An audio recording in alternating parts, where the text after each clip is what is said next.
Hello friends, welcome back to a channel. MPPSC pre 2026 को target करते हुए हम कर रहे हैं एक ऐसी एफएलटी जो कि अभी से लेकर के परीक्षा तक प्रतिदिन चलने वाली टेस्ट सीरीज है। आज की इस टेस्ट सीरीज में मिक्स्ड क्वेश्चन होंगे जो कि प्रतिदिन हमारे जैसे कि 50 क्वेश्चन रहते हैं और आज भी जो है 50 क्वेश्चन होंगे। तो चलिए अपनी क्लास की जो है शुरुआत करते हैं समय को ज़ाया न करते हुए।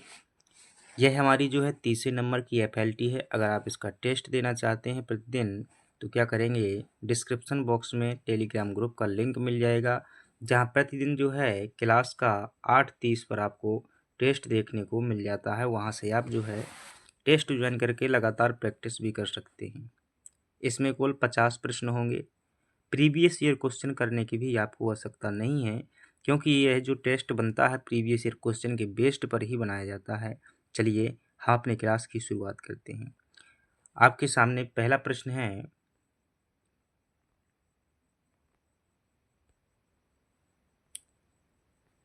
पहला प्रश्न है आपके सामने कि वर्ल्ड इकोनॉमिक आउटलुक रिपोर्ट किसके द्वारा जारी की जाती है। तो यह जो वर्ल्ड इकोनॉमिक आउटलुक रिपोर्ट है अंतर्राष्ट्रीय मुद्रा कोष द्वारा जारी की जाती है जो कि आईएमएफ करके एक संस्था है। थोड़ा सा यहाँ पर जो क्या हो रहा है लिखने में मुझे समस्या हो रही है क्योंकि सेटअप वगैरह हमारे साथ में नहीं है, लेकिन जो है कार्यक्रम अपना जारी रखना है तो क्या है ये रुकना नहीं चाहिए परंतु जो है एडजस्टमेंट रखिएगा। आईएमएफ क्या है, अंतर्राष्ट्रीय स्तर की एक संस्था है जिसका पूरा नाम है इंटरनेशनल मॉनेटरी फंड से। और 1945 में जो है इसकी क्या हुई थी, स्थापना हुई थी। अमेरिका में क्या स्थित है, इसका मुख्यालय स्थित है। और ये क्या करता है, पहली बात तो एक वित्तीय संस्थान है और यह है ऋण प्रदान करने का कार्य करता है। इसकी जो खास बात है, ये दूसरा प्रश्न भी पूछा गया प्रश्न है कि किसको लोन प्रदान करता है। तो यह संस्था जो होती है केवल अपने सदस्य देशों को कम ब्याज दर पर लोन प्रदान करने का कार्य करती है। अगले प्रश्न पर नज़र करते हैं और हमारा अगला प्रश्न है, मैत्री एक्सप्रेस रेल सेवा का संबंध किससे है। तो मैत्री एक्सप्रेस रेल सेवा भारत और बांग्लादेश के मध्य चलने वाली रेल सेवा है। भारत और बांग्लादेश के मध्य में मैत्री युद्ध अभ्यास भी होता है। अगला प्रश्न है हमारे पास है, ऑडी किस देश की कार बनाने वाली कंपनी है। तो ऑडी की जब हम बात करते हैं किस देश की कार बनाने वाली कंपनी है तो इसका सही जवाब क्या हो जाएगा, जर्मनी की यह कंपनी है। ऑडी की कारें जो है पहले बहुत चलती थी। अगले प्रश्न की बात करते हैं। अगला प्रश्न है, इग्नाइटेड माइंड्स नामक किताब किसने लिखी हुई है। तो ये जो है भारत की एक महान आत्मा की पुस्तक है जिसका नाम है एपीजे अब्दुल कलाम। तो कलाम जी की जो है एक लाइन भी है कि सपने वो नहीं होते जो सोने के बाद आते हैं, जबकि सपने तो वो होते हैं जो सोने ही नहीं देते हैं। तो चलिए अगले प्रश्न की बात करते हैं। अगला प्रश्न है हमारे पास में कि मध्य प्रदेश सरकार ने मातृ और शिशु स्वास्थ्य अभियान का ब्रांड एम्बेसडर किसे बनाया हुआ था। तो ये 2014 की बात है। तो 2014 में जो है इसे 14-15 की बात है, माधुरी दीक्षित जी को जो है ये है बनाया गया था। अगले प्रश्न की बात करते हैं और अगला प्रश्न है, यू एंड मी अभियान किससे संबंधित है। तो यू एंड मी अभियान जो है भारत के जो है 6 बड़े शहरों में यह अभियान चलाया गया था और ख़ास तौर से डेंगू से सुरक्षा हेतु यह अभियान चलाया गया था। तो इसका सही जवाब क्या हो जाएगा, ऑप्शन बी जो है सही जवाब हो जाएगा। मलेरिया, हैजा ये सभी जो हैं संक्रामक रोग हैं। एड्स रोग जो है HIV वायरस जो है इसके लिए जाना जाता है, HIV वायरस से एड्स का कारण बनता है। मलेरिया एक जो है परजीवी रोग है और हैजा जो है विब्रियो कोलेरी नामक जीवाणु से होने वाला एक रोग है। डेंगू एक वायरस जनित रोग है। अगले प्रश्न की बात करते हैं और अगला प्रश्न है कि मध्य प्रदेश राज्य संग्रहालय भोपाल को पूर्व में किस नाम से जाना जाता था। तो मध्य प्रदेश राज्य संग्रहालय भोपाल को जो है इसके पहले एडवर्ड संग्रहालय के नाम से जानते हैं। और ये जो एडवर्ड संग्रहालय है सुल्ताना जहां बेगम द्वारा 1909 में जो है इसका क्या किया गया था, निर्माण करवाया गया था भोपाल में। ये वाकड़कर संग्रहालय, शायद प्रश्न ऐसा नवीन प्रकार का प्रश्न हो सकता है तो ध्यान रखिएगा। वाकड़कर संग्रहालय जो है मंदसौर में स्थित है। वाकड़कर संग्रहालय यहीं के थे विष्णु श्रीधर वाकड़कर जिन्होंने भीम बैठका की खोज भी की हुई थी। शाहनामा का लेखक कौन है? मोस्ट इम्पोर्टेंट प्रश्न है, ध्यान रखिएगा। अक्सर ऐसे प्रश्न आते रहते हैं कि शाहनामा का लेखक कौन है। जस्ट मिनट रुकेंगे कि शाहनामा का लेखक कौन है, तो ध्यान देंगे। शाहनामा जो है फिरदौसी द्वारा लिखी गई पुस्तक है। और फिरदौसी कौन था? फिरदौसी जो है इसे कई बार जो है कई जगह पर मिलता है कि फारसी भाषा का ये संस्थापक था। फारसी भाषा का संस्थापक था, एक बहुत बड़ा विद्वान था। और यह जो है महमूद गजनबी के दरबार में जो है रहता था। उसका दरबारी इतिहासकार और विद्वान भी था। तो ये बात आप क्या करेंगे, ध्यान रखेंगे। अगले प्रश्न पर ध्यान देते हैं। और अगला प्रश्न है, ये सभी व्यक्ति अल-बरूनी की पुस्तक जो है किताब उल हिंद, कई बार पूछी गई है परीक्षा में कि किताब उल हिंद किसकी पुस्तक है। इस पर जो है हम मेंस के प्रश्न भी करेंगे, इन पर मैंने लिए हुए हैं, आगे चल करके आएंगे आपके सामने, या मेंस वाली क्लास में होंगे आप। संस्कारों की कुल संख्या कितनी बताई गई है? तो संस्कारों की संख्या जो है अलग अलग विद्वानों ने अलग अलग बताई है, लेकिन जो मोस्ट ऑफ मानी जाती है, ज़्यादा जो वैल्यूएबल है, वो 16 संस्कार बताए गए हैं। इसमें से जो प्रथम संस्कार होता है वो क्या है आपका? गर्भाधान संस्कार है। गर्भाधान संस्कार है जिसमें क्या किया जाता है? गर्भ का प्रतिरोपण किया जाता है। देन जो अंतिम संस्कार हमारा होता है वो है मृत्यु संस्कार, जिसे 16वां संस्कार कहते हैं। इसमें दाह संस्कार के रूप में भी इसे जाना जाता है। व्यक्ति को मरने के बाद में क्या कर दिया जाता है? जला दिया जाता है। अन्य महत्वपूर्ण संस्कारों में अगर बात करेंगे तो कई बार प्रश्न अभी मेंस में आया हुआ था कि जन्म के पूर्व कौन से 3 संस्कार होते हैं। तो आप क्या ध्यान रखते हैं कि एक जो होता है गर्भाधान संस्कार होता है, एक पुंसवन संस्कार होता है, और एक और होता है। ऐसे 3 संस्कार जो होते हैं ये जन्म से पूर्व होते हैं। 3 नंबर पे प्रश्न आ चुका है। और 15वें नंबर का संस्कार होता है विवाह संस्कार। और जो है 10वें नंबर का संस्कार जो होता है ये उपनयन संस्कार होता है, जिसमें हम क्या करते हैं, जो प्राचीन काल में होता था सिस्टम, गुरुकुलों में जाना प्रवेश करते हैं उपनयन संस्कार के पश्चात में। और यहीं से एक प्रश्न आया हुआ, लगातार यहाँ से प्रश्न आ रहे हैं कि जब उपनयन संस्कार होता है, यानी कि बच्चा जो है कहाँ गुरुकुल में जाता है, तो उसमें जो है अलग अलग जातियों के जो लोग होते थे हमारी वर्ण व्यवस्था के अनुसार, उसमें जो है एक मंत्र का जाप करना होता था। जैसे जो ब्राह्मण वर्ग का व्यक्ति होता था उसे गायत्री मंत्र का जाप करना पड़ता था। जो क्षत्रिय वर्ग का व्यक्ति होता था उसे त्रिष्टुप मंत्र का जाप करना होता था, त्रिष्टुप। और ऐसे जो वैश्य वर्ण का व्यक्ति होता था उसे अत्रिष्टुप मंत्र का जाप करना होता था। और जहाँ ब्राह्मण वर्ग का अगर कोई बच्चा है तो उसके लिए जो क्या रखी गई थी, ये 8 वर्ष में क्या हो जाता था, उपनयन संस्कार के लिए योग्य माना जाता था। और जो क्षत्रिय होता था वो 12 वर्ष के लिए 12 वर्ष बाद जो है योग्य हो जाता था। और वैश्य जो है 13 वर्ष के बाद योग्य हो जाता। चलिए चर्चा बहुत हो गई, इसमें शूद्र वर्ग को जो अधिकार नहीं था शिक्षा का।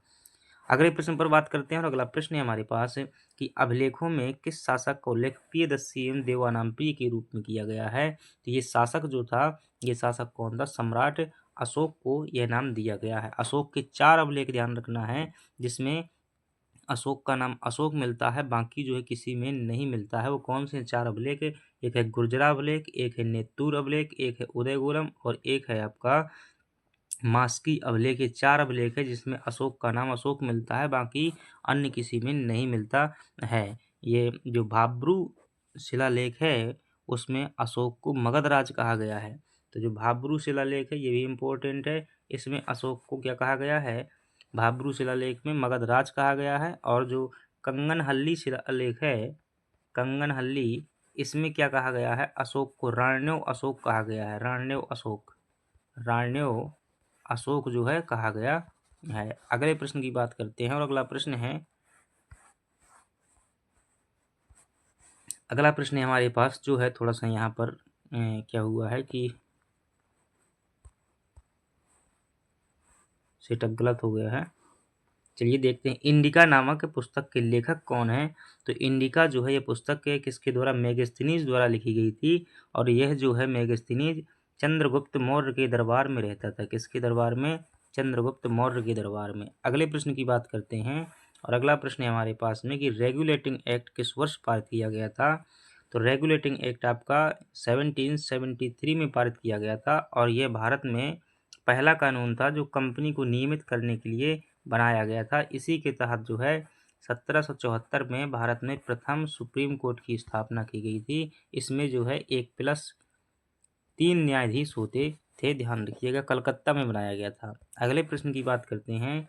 विलियम बेंटिक के द्वारा सती प्रथा किस वर्ष समाप्त की गई थी? तो जो भारत के एक महान आत्मा थी जिनका नाम था राजा राम मोहन राय के अथक प्रयासों के बाद जो है 1829 में विलियम बेंटिक ने एक कानून बना दिया और 1829 में जो सती प्रथा निषेध कानून बनाया गया, इसकी धारा 17 के तहत सती प्रथा को क्या कर दिया गया? बैन कर दिया गया। अगले प्रश्न की बात करते हैं। कौन सा मुगल बादशाह रंगीला के नाम से जाना जाता है? तो मोहम्मद शाह रंगीला जो होता था, ये मोहम्मद शाह को जो रंगीला के नाम से जाना जाता है। ऐसा क्यों? चारित्रिक गुणों के कारण जो है जाना जाता है। काम वासना से युक्त जो है इसके कुछ चारित्रिक गुण थे, उन्हीं के कारण रंगीला कहते हैं। एकदम जो है आनंद पूर्वक जीवन जीता था। दरबार में कभी कभी नग्न तो कभी कभी महिलाओं के कपड़े पहनकर भी आनंदित होता था। इस प्रकार से इसका चरित्र था, इसी को रंगीला के नाम से जाना गया है। अगर बात करें तो ये आपका 1719 से लेकर के 1740 तक जो है भारत में शासन करता है। इसी के समय पर एक आपका जो है नादिर शाह का आक्रमण हुआ था। क्या हुआ था? नादिर शाह का आक्रमण हुआ था। कब? 1739 में। MPPSC 2024 या 23 का प्रश्न यही वाला था। और इसमें जो है कौन सा युद्ध हुआ था? करनाल का युद्ध हुआ था, जो कि आपका कहाँ पड़ता है? हरियाणा में पड़ता है। अगले प्रश्न की बात करते हैं और अगला प्रश्न है, गुरु नानक ने अपना उत्तराधिकारी किसे नियुक्त किया था? तो गुरु नानक आप जानते हैं कि सिखों के क्या थे? प्रथम गुरु थे और जिनका उत्तराधिकारी है गुरु अंगद को बनाया गया था। और गुरु अंगद को जो है क्या कहते हैं? इन्हें गुरुमुखी लिपि का आविष्कारक भी कहा जाता है। अगली बात करते हैं, खुसरो किस मुगल बादशाह का पुत्र था? तो खुसरो जो है ये जहांगीर का पुत्र था। और जो राजा मान सिंह की बहन थी और भारमल की पुत्री थी, उसका बेटा था कौन? ये कौन है? खुसरो जो है उसी का बेटा था। उसकी मृत्यु हो गई थी, यानी ये खुसरो की माँ की मृत्यु हो गई थी। और वह जो है जहांगीर को इसके लिए जिम्मेदार मानता था, क्योंकि वह शराब वगैरह इत्यादि का सेवन करता था। और इस बात का बदला लेने के लिए क्या किया था? उसने राजा बनने के लिए क्या कर लिया था? संकल्प ले लिया था। और इसमें मान सिंह का पूरा समर्थन था, क्योंकि ये मान सिंह का कौन था? भांजा था खुसरो। और इसे जो है जो सिखों के गुरु थे अर्जुन देव थे, जो 5वें गुरु कौन थे? अर्जुन देव। उन्होंने भी क्या किया था? आशीर्वाद दिया था। यही कारण था कि बाद में अर्जुन देव को फांसी दी गई थी। अगला प्रश्न है कि चार्ल्स वुड का आदेश पत्र निम्नलिखित में से किससे संबंधित है? तो चार्ल्स वुड जिसे का जो रिपोर्ट है वुड डिस्पैच के रूप में जानी जाती है, 1854 में ये आई हुई थी। और यह जो है शिक्षा से संबंधित है, डलहौजी के समय पर लाया गया था। इसे शिक्षा के क्षेत्र में मैग्ना कार्टा के रूप में भी जाना जाता है। शिक्षा का मैग्ना कार्टा कहते हैं 1854 के वुड डिस्पैच को। अगला प्रश्न है कि विश्व पृथ्वी दिवस कब मनाया जाता है? तो 22 अप्रैल की डेट को जो है विश्व पृथ्वी दिवस मनाया जाता है। 22 मार्च को जो है इंटरनेशनल वाटर डे मनाया जाता है। और 7 अप्रैल को जो है विश्व स्वास्थ्य दिवस के रूप में मनाते हैं। अगले प्रश्न की बात करते हैं और हमारे पास में जो है 19 नंबर का प्रश्न है, जिसमें पूछा जा रहा है आपसे कि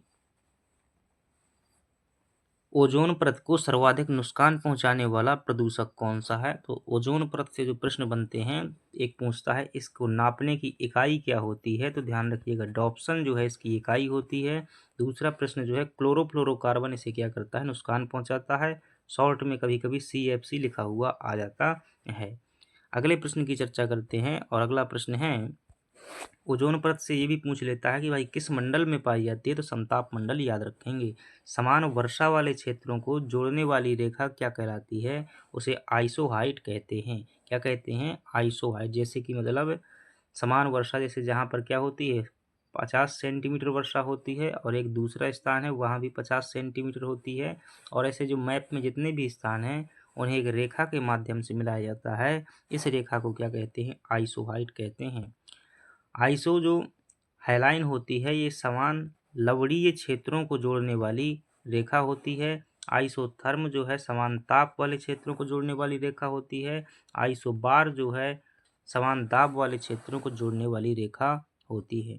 अगला प्रश्न है, अलकनंदा और भागीरथी नदी कहाँ मिलती हैं? तो अलकनंदा और भागीरथी ये आपके देवप्रयाग में मिलती हैं। विष्णु प्रयाग में जो है अलकनंदा और क्या धौली गंगा आपस में मिल जाती हैं।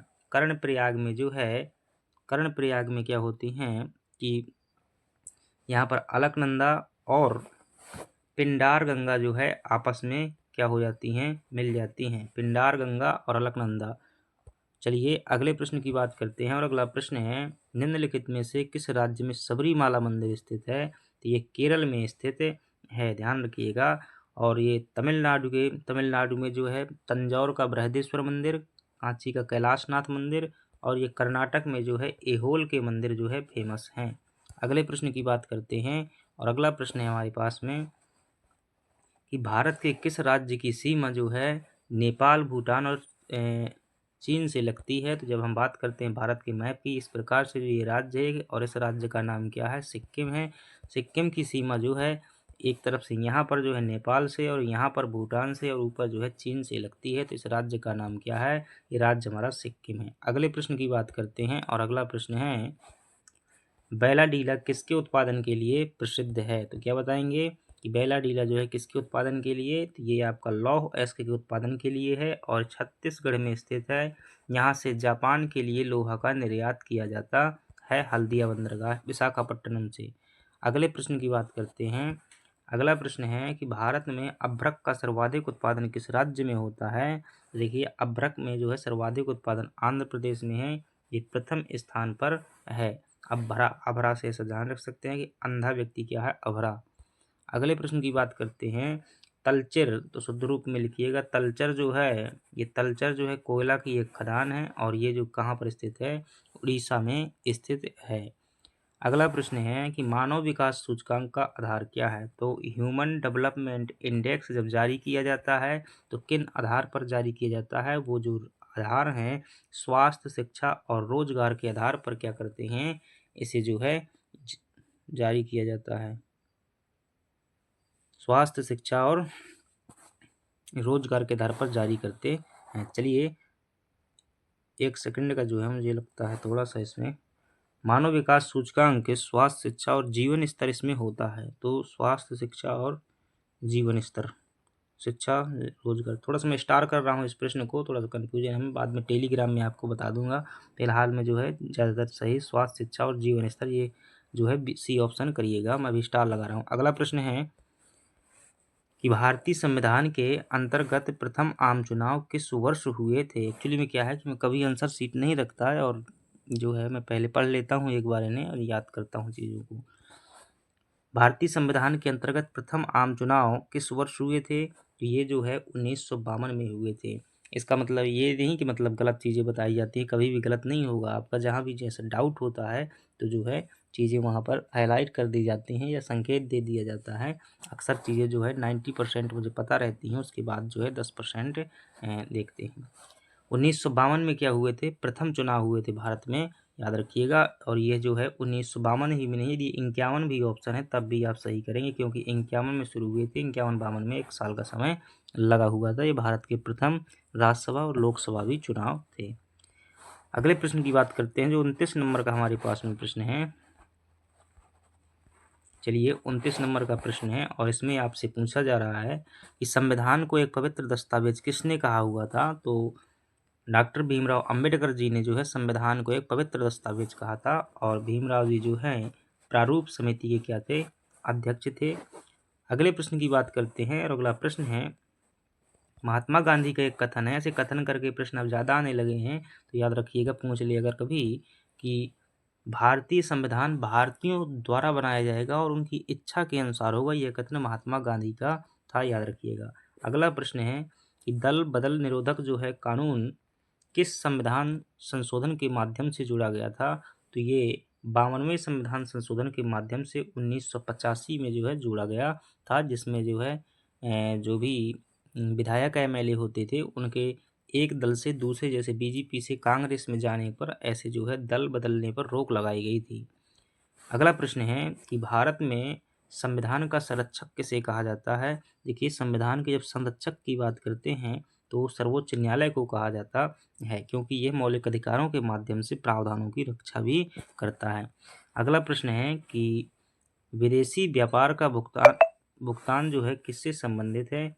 विदेशी व्यापार का भुगतान, देखिए विदेशी व्यापार में जो है आयात और निर्यात दोनों सम्मिलित होते हैं। क्या होते हैं? आयात और निर्यात जो है इसमें दोनों शामिल किया जाता है। तो आयात अलग है, निर्यात अलग है विदेशी गुणक से। इसमें क्या हो जाएगा? भुगतान संतुलन से संबंधित है।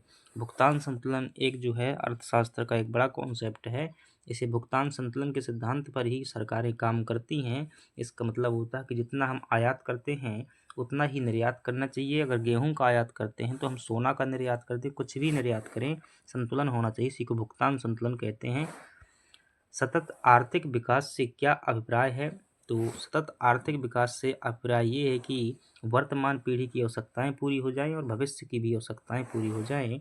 और आपसे पूछे कि ये सतत विकास का कॉन्सेप्ट जो है कब आया हुआ था, तो ध्यान रखेंगे 1989 में जो है यह जो है रिपोर्ट में प्रकाशित किया गया था, जिसका नाम था आवर कॉमन फ्यूचर रिपोर्ट नाम की रिपोर्ट में यह आया हुआ था। अगला प्रश्न है कि नाबार्ड किससे संबंधित है? लगातार प्रश्न आता है, अभी भी एमपीपीएससी के सिलेबस में है। 2024 का पेपर या 23 का पेपर उठाइएगा, वहाँ पर नाबार्ड की स्थापना पूछी गई है। तो नाबार्ड क्या है? ये राष्ट्रीय कृषि बैंक तथा ग्रामीण विकास है। नाबार्ड इस प्रकार से लिखा हुआ है, नाबार्ड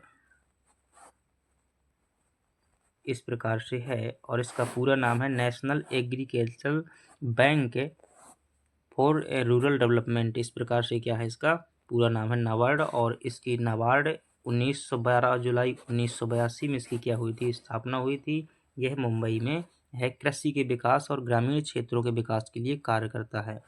अगला प्रश्न है कि लिखित संविधान का प्रारंभ किस देश में हुआ था? यह आपका जो है अमेरिका में हुआ था। दुनिया का सबसे बड़ा लिखित संविधान किसके पास में है? भारत के पास में है।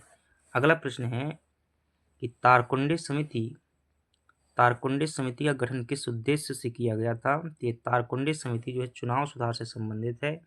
1974 में बनाई गई थी, जब जयप्रकाश नारायण के तत्वाधान में यह समिति बनाई गई थी।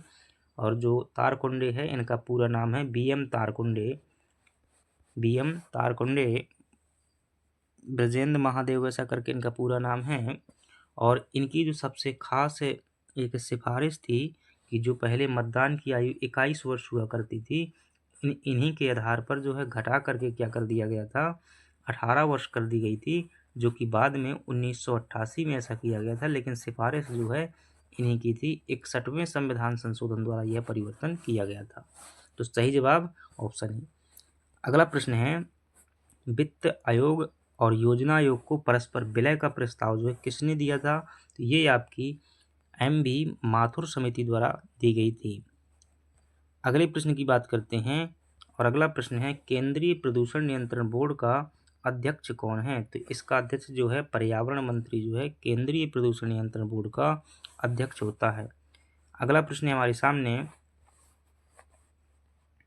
कि इनमें से कौन नवीनीकृत संसाधन नहीं है? तो नवीनीकृत संसाधन वो होते हैं जो कभी समाप्त नहीं होते या इनका नवीकरण होता रहता है। तो ये कौन से हैं? नहीं है आपसे पूछ रहा है। जल ऊर्जा है, सौर ऊर्जा भी है, पृथ्वी की ऊर्जा भी फ्रेंड्स नवीकरणीय ऊर्जा का संसाधन होता है, जो कि भूतापीय ऊर्जा कहते हैं। क्या कहते हैं? भूतापीय ऊर्जा है। क्या भूतापीय ऊर्जा कभी खत्म होती है? क्या नहीं खत्म होती है। जैसे जहाँ पर झरना हो, गर्म झरना होता है, वहाँ से कितनी भी इसका उपयोग कर सकते हो, खत्म नहीं होती है। तो इसमें क्या सही जवाब हो जाएगा? आपका सही जवाब हो जाएगा ऑप्शन डी जो है उपयुक्त में से कोई नहीं। अगले प्रश्न की बात करते हैं कि कौन जलवायु परिवर्तन का संकेतक नहीं है? तो जलवायु परिवर्तन का संकेत जो है वनस्पतियां सूख सकती हैं, ये है। हिम पिघल जाता है, ये भी हो सकता है। दीर्घकालीन परिवर्तन ये भी होगा, लेकिन विवर्तनिकीय संकेतक नहीं है। इसका मतलब क्या है? जो पृथ्वी के अंदर प्लेटें पाई जाती हैं उनका जो है गति होना क्या है? विवर्तनीय संकेतक है। इसका जलवायु परिवर्तन से कोई संबंध नहीं है, वो भौतिक क्रिया है। अगले प्रश्न की बात करते हैं कि निम्नलिखित में से कौन सामाजिक प्रदूषण नहीं है। तो देखिए, सामाजिक प्रदूषण में गरीबी भी आ जाएगा, सांप्रदायिक दंगे भी आ जाएंगे, बलात्कार भी आ जाएगा, लेकिन कृषि प्रदूषण जो है यह है पर्यावरण प्रदूषण के अंतर्गत आएगा।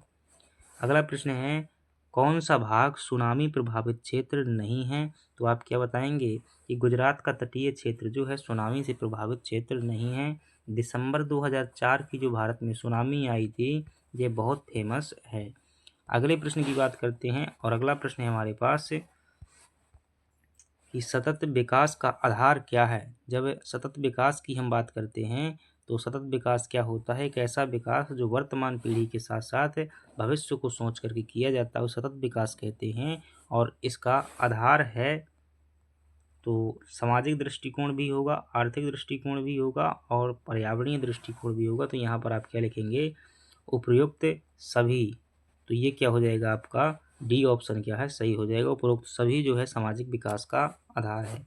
तो सतत विकास का मतलब होता है कि सभी चीज़ों का जो है एक ऐसा विकास की ज़रूरत भी पूरी कर दे और क्या हो, नुकसान भी ना हो। तो बताओ, एक पहलू को लेकर भी थोड़ा ना हो सकता। अगर पर्यावरण को इग्नोर कर दोगे सतत विकास नहीं कहा जाएगा उसे। अगला प्रश्न है कि निम्नलिखित में से कौन प्राथमिक रंग नहीं है। जब प्राथमिक रंग की बात करते हैं तो ये 3 होते हैं, वो कौन कौन से हैं, रेड, ब्लू और ग्रीन। ये क्या है, आपके 3 प्राथमिक रंग है। और कहता है कौन नहीं है, तो इसमें जो है नीला भी है, लाल भी है और देखिएगा 2 ऑप्शन यहाँ पर दिए हुए हैं, तो एक में क्या कर लीजिएगा, यहाँ पर हरा कर लीजिएगा। यहाँ पर मान लीजिएगा हरा हो गया, तो आपका सही जवाब क्या हो जाएगा, ए ऑप्शन जो है सही हो जाएगा, क्योंकि ये 3 प्राथमिक रंग होते हैं। मानवीय त्रुटि है, टाइपिंग में जो है वो हो जाता है। तो 3 आपके प्राथमिक रंग हैं, रेड, आरबीसी आप पढ़ते हैं ना, रक्त में जब ब्लड टॉपिक आता है तो आरबीसी की जगह पर आरबीजी पढ़िएगा। तो रेड, ब्लू और ग्रीन ये 3 क्या होते हैं, प्राथमिक रंग हैं। बाकी सभी रंग जो होते हैं, दुनिया के सभी रंग इन्हीं रंगों से मिलकर के बनते हैं। तो ए ऑप्शन यहाँ पर सही होगा, आपका टेस्ट में भी ए ही रहेगा। अगले प्रश्न की बात करते हैं और अगला प्रश्न है,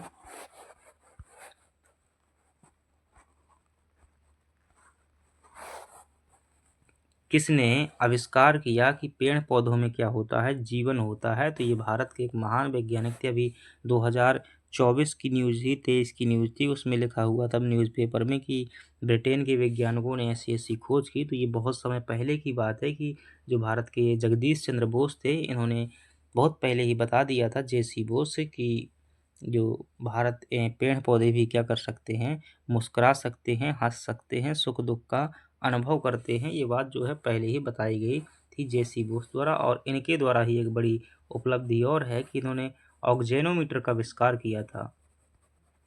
ऑक्जेनोमीटर का भी आविष्कार किया हुआ था। ये पौधों को जो वृद्धि मापने का क्या होता है, उपकरण होता है ऑक्जेनोमीटर। अगला प्रश्न है,